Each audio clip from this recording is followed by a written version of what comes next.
بادشاہ گزرا ہے، اس کا نام تھا نمرود. وہ خدائی کا دعویٰ کرتا تھا.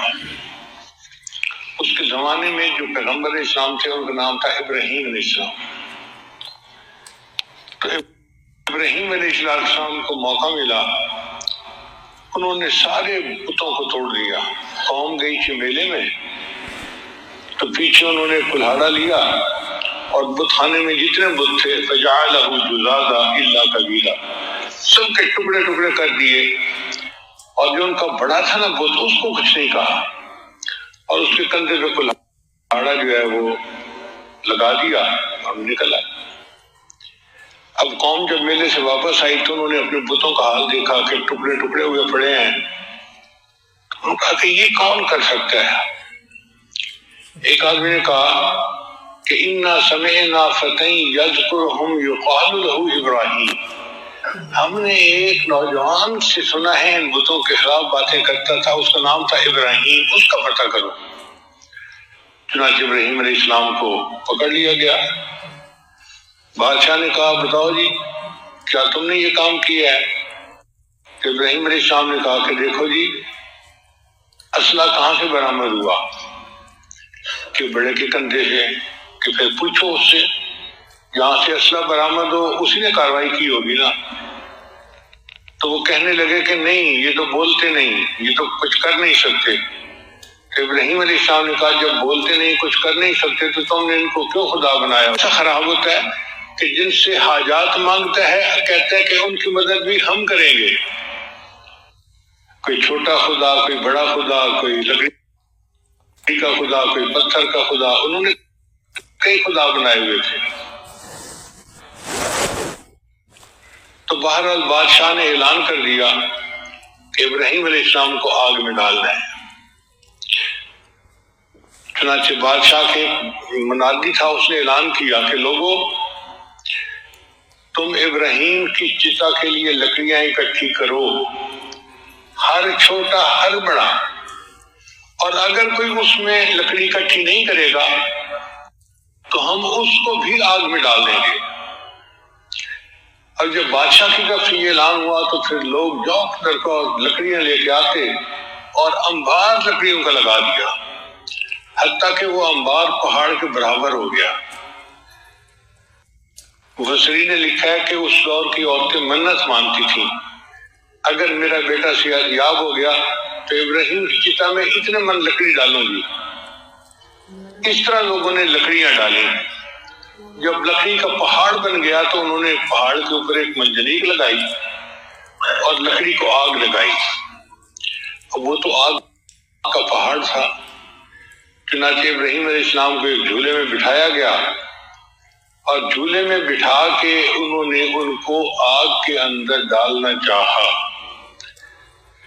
اب ایک طرف آگ جل رہی ہے اور دوسری طرف ابراہیم علیہ السلام دیکھ رہے ہیں اپنی آنکھوں سے کہ مجھے ابھی آگ چلو اگر قبول کرتا ہے تو بارش کے فرشتے نے آ کے ان سے کہا کہ کیا میں اس آگ کو ٹھنڈا کر دوں؟ کہیں کوئی ضرورت نہیں، اللہ جانتا ہے نا کہ میں کس حال میں ہوں. چنانچہ اس وقت ایک اور فرشتے تھے، ان کا نام تھا جبرائیل علیہ السلام.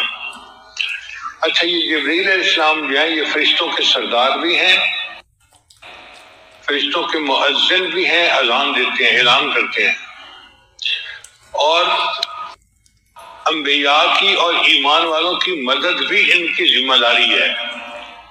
چنانچہ غزوہ بدر میں جو فرشتے آئے وہ جبرائیل علیہ السلام کی عمارت کے اندر آئے. انبیاء پر جب اللہ نے مدد بھیجی تو جبرائیل علیہ السلام ہی مدد لے کر آئے. یہ ان کا چارٹر آف ڈیوٹی تھا.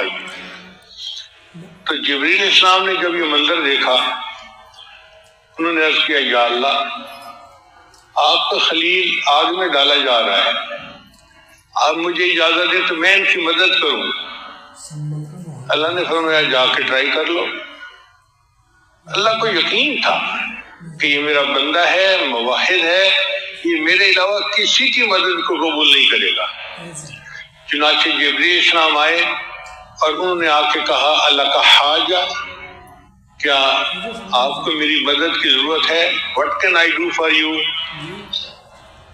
Can I help you? جیسے بندہ دوسرے سے پوچھتا ہے نا، تو جبریل علیہ السلام نے یہ پوچھا Can I help you؟ تو آگے ابراہیم علیہ السلام نے فرمایا اما الیک فلا، اگر تیرا مسئلہ ہے نا کہ تو میری مدد کے لیے آئے تو مجھے تیری مدد کی کوئی ضرورت نہیں۔ پھر جبریل صاحب نے کہا اچھا اے اللہ کے خلیل، آپ اللہ سے خود مدد مانگ لیجئے۔ تو ابراہیم علیہ السلام نے جواب دیا حسبی من سؤالی علمہ بحالی، کہ مجھے اب اللہ سے مانگنے کی ضرورت بھی نہیں ہے، اس لیے کہ اللہ کو پتہ ہے کہ میں کس حال میں ہوں۔ اور وجہ کیا تھی؟ وجہ یہ تھی، محدثین نے لکھا ہے کہ ابراہیم علیہ السلام نے منجنیق میں بیٹھتے ہوئے یہ دعا کی تھی، اللہ آپ ہی آسمان میں اکیلے ہیں اور میں بھی زمین میں اکیلا ہوں، تیرے جیسا کوئی معبود نہیں اور میرے جیسا دنیا میں کوئی موحد نہیں، تو خالق ہے، اکیلا ہے، میں مخلوق ہوں، تیرا بندہ ہوں اور اکیلا ہوں، دنیا میں سارے مشرک ہیں، میں اکیلا ہوں تیری عبادت کرنے والا۔ اے اللہ میں اب اپنے معاملے کو آپ کے سپرد کرتا ہوں، حسبی اللہ و نعم الوکیل نعم المولا و نعم النصیر۔ انہوں نے یہ آیت پڑھی تھی، اب یہ آیت پڑھ کے انہوں نے اپنا مقدمہ اللہ کے سپرد کر دیا تھا۔ چنانچہ جب وہ اپنا مقدمہ اللہ کے سپرد کر چکے تھے تو جبریل علیہ السلام نے کہا جی کہ آپ اللہ سے مدد مانگیے۔ کہا نہیں، اللہ کو پتہ ہے میں جس حال میں ہوں، جب اللہ کو پتہ ہے تو اب مجھے مانگنے کی ضرورت نہیں ہے، میرے دکھ پہ مجھ سے راضی ہے تو مجھے سکھ کی کوئی ضرورت نہیں ہے۔ انہوں نے بھی کہا کہ اگر اللہ کو پتہ ہے کہ میں اس حال میں ہوں اور اللہ چاہتے ہیں کہ میں آگ میں پڑھوں تو میں بڑھ جاؤں گا۔ اب آپ اندازہ لگائیے کہ یہ ہے ایاک نستعین کہ اسباب تو ایک طرف رہے، ما فوق الاسباب کی جتنی قوتیں تھی سب کی نفی کر دی اور توجہ صرف اللہ کی طرف رکھی، انی وجہت وجہی للذی فطر السماوات والارض حنیفا وما انا من المشرکین۔ چنانچہ جب اللہ تعالیٰ نے دیکھا کہ ان کو آگ میں ڈال دیا گیا، اللہ فرماتے ہیں قلنا، ہم نے کہا یا نار کونی بردم وسلاما علی ابراہیم، اے آگ ابراہیم پر ٹھنڈی اور سلامتی والی ہو جا۔ محسن نے نقطہ لکھا ہے کہ اگر اللہ تعالیٰ یہ فرماتے کہ ٹھنڈی ہو جا تو شاید وہ اتنی ٹھنڈی ہوتی کہ جیسے برف فریز ہو جاتی ہے، تکلیف ہوتی۔ اللہ نے فرمایا نہیں، بردم و سلاما، سلامتی والی، اس کا مطلب یہ کہ تو ٹھنڈی ہو جا اور ایئر کنڈیشن بن جا جو راحت پہنچاتا ہے۔ تو ابراہیم علیہ السلام 40 دن اس آگ کے اندر رہے اور آگ ان کے لیے ایئر کنڈیشن بنی رہی، اللہ تعالیٰ نے ان کو آگ سے محفوظ کر دیا۔ تو جو بندہ اللہ سے مدد مانگتا ہے اللہ تعالیٰ پھر یوں اپنے بندوں کی مدد فرماتے ہیں۔